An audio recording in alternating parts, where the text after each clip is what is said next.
Hello everyone, welcome to my channel. আজিৰ ভিডিঅ'টোত মই ডিসকাস কৰিম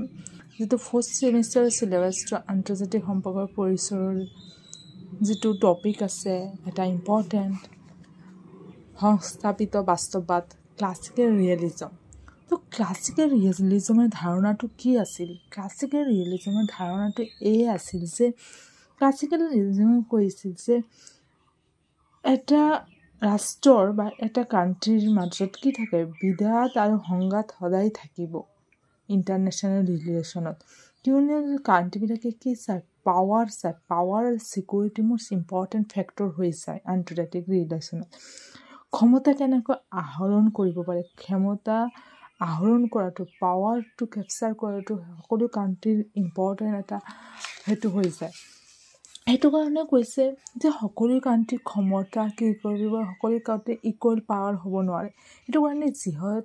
যি কান্ট্ৰি বিকলাগৰ বেছি পাৱাৰ থাকে তেহতে কি কৰে থাকে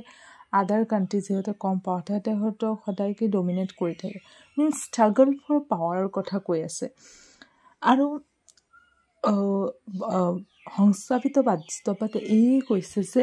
মানে কি ৰাষ্ট্ৰৰ নিজৰ কান্ট্ৰিৰ কি হাৰ্টটো ফাৰ্ষ্টত চাব লাগে নিজৰ কান্ট্ৰিৰ ভালটো ফাৰ্ষ্টৰ হাৰ্টৰ নিজৰ কান্ট্ৰি যাব লাগে তাত মৰেল প্ৰিন্সিপল নিজৰ কান্ট্ৰি হয় বাকি বেলেগ ৰাষ্ট্ৰৰ কাৰণে মৰেল প্ৰিন্সিপল বুলি একো নাই মিন্স সংস্থাপিত ৰাষ্ট্ৰ এটোই খুজিছে সংস্থাপিত বাস্তৱবাদে মানে নিজৰ ৰাষ্ট্ৰ কেনেকৈ আগুৱাই লৈ যাব পাৰে নিজৰ ৰাষ্ট্ৰ কেনেকৈ পাৱাৰ বা ক্ষমতাশালী বনাব পাৰে য'ত